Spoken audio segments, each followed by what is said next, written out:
नमस्कार दोस्तों, स्वागत है आपका आपके अपने YouTube चैनल जीएस जीनियस में। जैसा कि आप स्क्रीन पर देख रहे हैं, interior structure of earth part 3 core. आज हम अपने जो फिजिकल ज्योग्राफी की जो सीरीज चल रही है उसमें जो पृथ्वी की आंतरिक संरचना में जो तीसरा हिस्सा हम कोर है उसको पढ़ेंगे।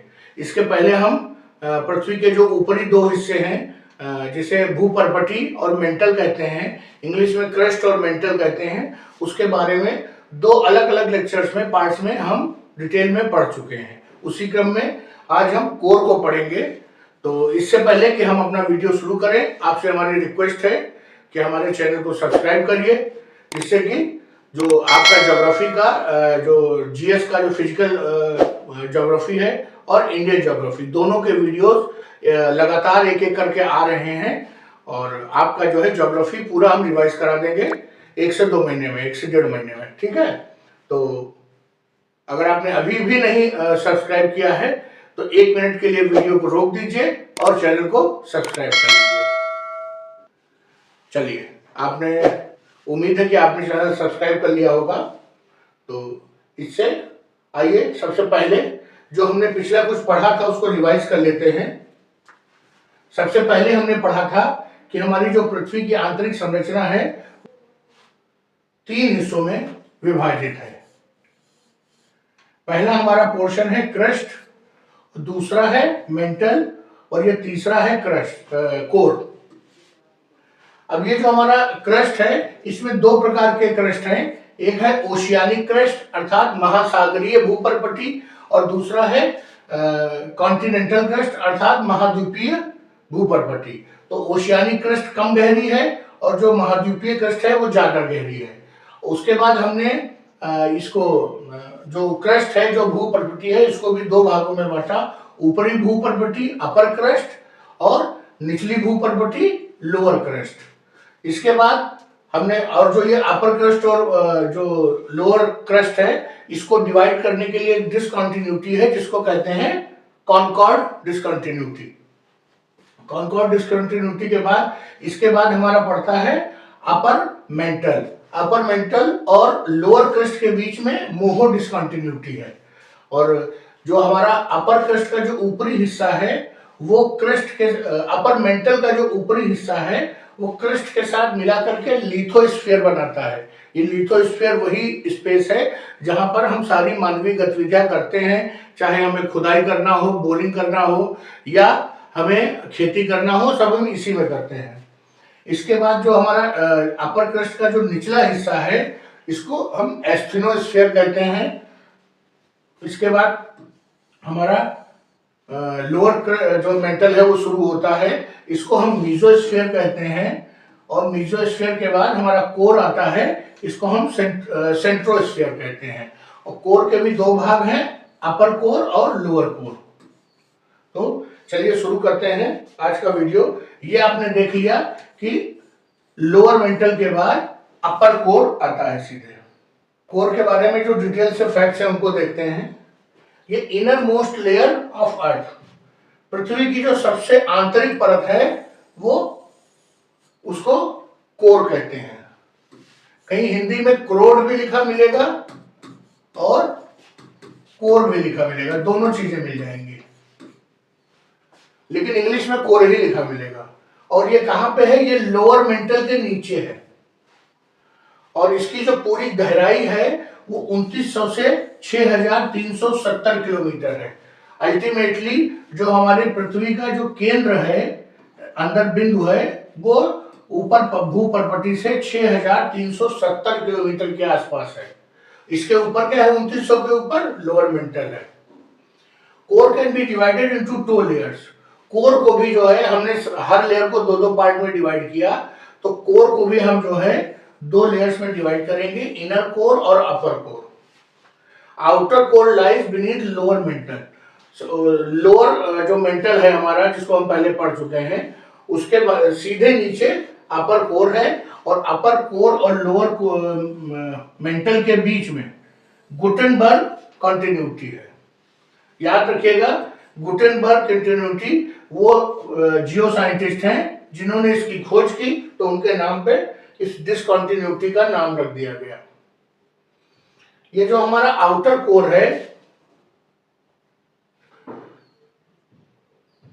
कोर का जो ऊपरी हिस्सा है ये लिक्विड स्टेट में है, अर्थात पिघला हुआ है बिल्कुल, और इसकी जो थिकनेस है वो सबसे ज्यादा है। इनर कोर से इसकी थिकनेस ज्यादा है, लगभग 2 गुना है। अर्थात अगर हम पूछें कि टोटल जो वॉल्यूम है वो अब आउटर कोर का ज्यादा है कि इनर कोर का ज्यादा है, तो आउटर कोर का वॉल्यूम इनर कोर से लगभग 2 गुना है, अर्थात ज्यादा क्या है, आउटर कोर है। और इनर कोर जो है हमारा वो सॉलिड स्टेट में है और आउटर कोर लिक्विड स्टेट में है। और ये दोनों को जो सेपरेट करती है वो सेपरेट करती है लेमैन डिसकंटिन्यूटी। अभी तक हमने कॉनकॉर्ड देखा, मोहो देखा, रेपिटी देखा, गुटेनबर्ग देखा, लेमैन। अब हमारी जो लास्ट डिसकंटिन्यूटी है वो है लेमैन डिसकंटिन्यूटी, और ये इनर कोर और आउटर कोर को सेपरेट करती है। अब चूंकि जो हमारा इनर कोर है वो सॉलिड स्टेट में है, इसलिए इसकी जो डेंसिटी है, इसका जो घनत्व है वो आउटर कोर से ज्यादा है। जो हमारा आउटर कोर है उसकी डेंसिटी है 11 ग्राम पर सेंटीमीटर क्यूब, और जो हमारा इनर कोर है उसकी डेंसिटी 14 ग्राम पर सेंटीमीटर क्यूब है। मटेरियल एक जैसा है लगभग, लेकिन स्टेट में फर्क हो गया इसलिए। अगला देखिए, core of earth is composed of very heavy metals. Core में बहुत हैवी मेटल्स हैं और मुख्यतः उसमें क्या है, आयरन और निकल है। आयरन और निकल होने के कारण इसको नीफे भी कहते हैं। किसको, कोर को। निकल से हो, नीफे से हो निकल हो गया, और Fe से फेरस। ये जो फेरस है ये आयरन का ही जो साइंटिफिक नाम है वो फेरस है। Both layer outer and inner core together is called centrosphere. अभी तक हमने पढ़ा लिथोस्फीयर, एस्थेनोस्फीयर, मेसोस्फीयर और अब है सेंट्रिनोस्फीयर। और जो टेम्परेचर ऑफ इनर कोर में reach up to 4000 degree Celsius. जो हमारा आंतरिक कोर है उसका जो निचला हिस्सा है, अर्थात जहां केंद्र है, वहां का जो तापमान है वो 4000 डिग्री सेल्सियस तक पहुंच सकता है।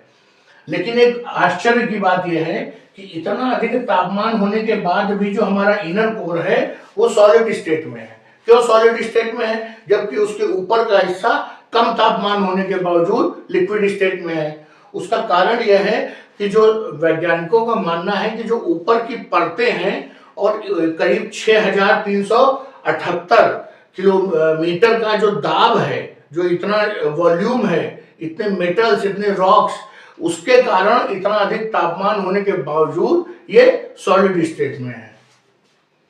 ये क्वेश्चन कई बार आ चुका है कि जो हमारा इनर कोर है वो सॉलिड स्टेट में है, जबकि हमारा आउटर कोर जिसका तापमान कम है वो लिक्विड स्टेट में क्यों है। मल्टीपल चॉइस में भी आया है और मेंस में भी ये क्वेश्चन आ चुका है। इसलिए मैंने आपको स्पष्ट किया कि हमारा इनर कोर जो है वो अधिक तापमान होने के बावजूद सॉलिड स्टेट में है, जबकि आउटर कोर कम तापमान होने के बावजूद लिक्विड स्टेट में है। और उसके लिए जिम्मेदार है कि जो ऊपर की परतें हैं उनका जो दाब है, जो अधिक दाब है, उसके कारण।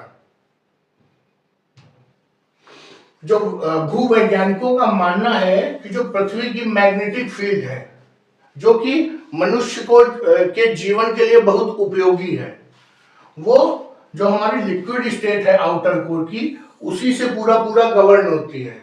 अगर ये लिक्विड स्टेट में ना होता आउटर कोर तो मैग्नेटिक फील्ड इतनी स्ट्रांग ना होती।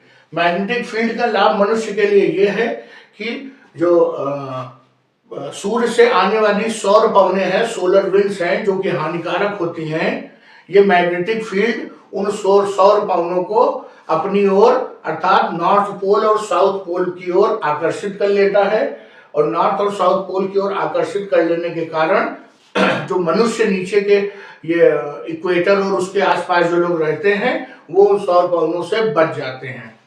हमने आपको बताया था कि जब मैग्नेटिक पोल्स पे ये हमारी सौर पवनें आकर्षित होती हैं तो वहां पर अरोरा ऑस्ट्रेलिस और अरोरा बोरेलिस नाम की घटनाएं होती हैं, जिसके बारे में हम अगले लेक्चर में इसी पर डेडिकेटेड लेक्चर लाने वाले हैं। तो मैग्नेटिक फील्ड मैंने आपको बता दिया क्यों होती है, ये लिक्विड स्टेट आउटर कोर के कारण होती है। और जो आउटर कोर की जो डेप्थ है वो 2900 किलोमीटर से 5100 किलोमीटर तक है, और 5100 किलोमीटर के बाद 6378 किलोमीटर तक हमारा इनर कोर है। अब आइए एक बार पूरा जो है फिर से एक बार पूरी पिक्चर देख लेते हैं। ये हमारा क्रस्ट हो गया। क्रस्ट में भी दो प्रकार के क्रस्ट हैं, एक है ओशियानिक क्रस्ट, ये हो गया ओशियानिक क्रस्ट, और ये हो गया कॉन्टिनेंटल क्रस्ट। ये इसमें ओशियानिक क्रस्ट कम गहरा है, कॉन्टिनेंटल क्रस्ट ज्यादा गहरा है। दोनों को जो है, दोनों की जो गहराई है वो लगभग 30 किलोमीटर तक अपर क्रस्ट है, और 30 के बाद से 70 किलोमीटर तक लोअर क्रस्ट है, कहीं कहीं पर वो 100 किलोमीटर तक भी है। इसके बाद जो है दोनों के बीच में कॉनकॉर्ड डिसकंटिन्यूटी है। कॉनकॉर्ड डिसकंटिन्यूटी के बाद जो हमारा जो लोअर क्रस्ट है उसके नीचे थोड़ा सा पोर्शन जो है अपर क्रस्ट का मिला करके जो है ये लिथोस्फीयर बन जाता है। लिथोस्फीयर में जो अपर लोअर क्रस्ट है और अपर मेंटल, इसके बीच में मोहो डिसकंटिन्यूटी है। और ये लिथोस्फीयर के बाद जो हमारा अपर जो मेंटल है उसका जो बचा हुआ स्थल है उसको हम एस्थीनोस्फीयर कहते हैं। ये एस्थीनोस्फीयर लिक्विड स्टेट में है, जिसके ऊपर लिथोस्फीयर की जो टेक्टोनिक प्लेट्स हैं वो स्लिप करती रहती हैं, जो है तैरती रहती हैं। उसके बाद जो हमारा लोअर मेंटल आएगा, लोअर मेंटल और अपर मेंटल के बीच में रैपिडी डिसकंटिन्यूटी है, और लोअर मेंटल को हम कहते हैं मीजोस्फीयर। क्या कहते हैं? मीजोस्फीयर। उसके बाद हमारा जो ये हमारा लोअर मेंटल हो गया, लोअर मेंटल के बाद हमारा आ जाएगा आउटर कोर, आउटर कोर के बाद हमारा आ जाएगा इनर कोर, और आउटर कोर और इनर कोर के बीच में हमारा गुटेनबर्ग डिसकंटिन्यूटी है। और हमारा आउटर कोर कैसा है? लिक्विड स्टेट में है, और इनर कोर हमारा सॉलिड स्टेट में है।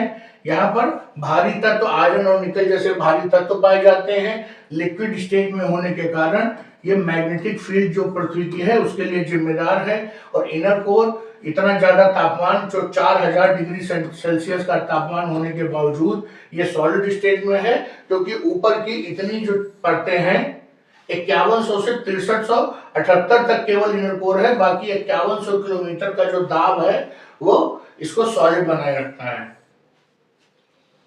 और जो हमारा आउटर कोर है, इनर कोर है, इसके बीच में जो डिसकंटिन्यूटी है उसका नाम है लेहमैन डिसकंटिन्यूटी। ये क्रम याद रखिएगा, कॉनकॉर्ड, मोहो, रैपिडी, गुटेनबर्ग और लेहमैन। और इसमें और जो मैग्मा निकलता है हमारा, जितना भी मैग्मा है वो जो अपर मेंटल है उसकी जो ऊपर की परत है, जो एस्थीनोस्फीयर जो बनाते हैं अपर मेंटल, वहां से लावा आता है पृथ्वी के ऊपर। आइए एक बार देख लेते हैं। हमने पृथ्वी की जो लेयर्स हैं उनको क्रस्ट में डिवाइड किया, मेंटल और कोर, 3 भागों में बांटा।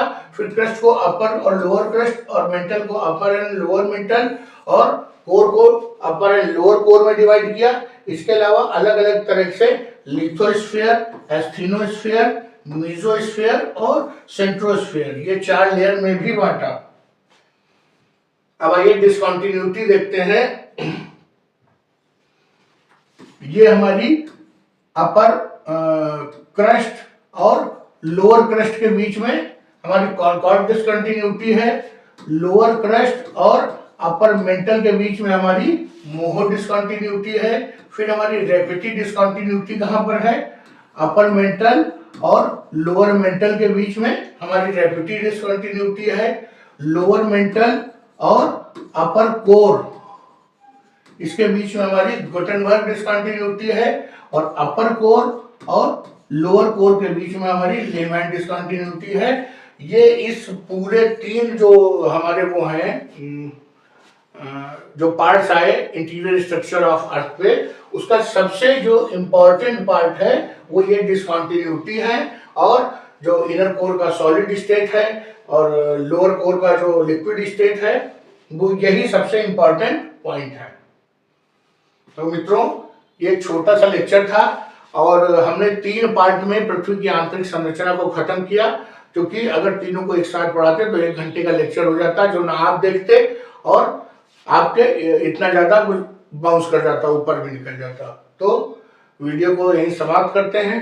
उम्मीद करता हूं कि आपने हमारे चैनल को सब्सक्राइब कर रखा होगा, अगर नहीं किया है तो अभी भी कर लीजिए, जिससे ज्योग्राफी भी रिवाइज होते रहे और साथ साथ हम करंट अफेयर्स के भी जो मैगजीन्स के सेक्शंस हैं अलग अलग, उनको भी प्रेजेंट कर रहे हैं, वो वीडियो भी आपके पास समय से पहुंचते रहें और आने वाला जो फीचर्स का एग्जाम है, आरओ का एग्जाम है, उसकी तैयारी आपकी संपूर्ण होती रहे। तो चलिए मित्रों, वीडियो को समाप्त करते हैं। धन्यवाद।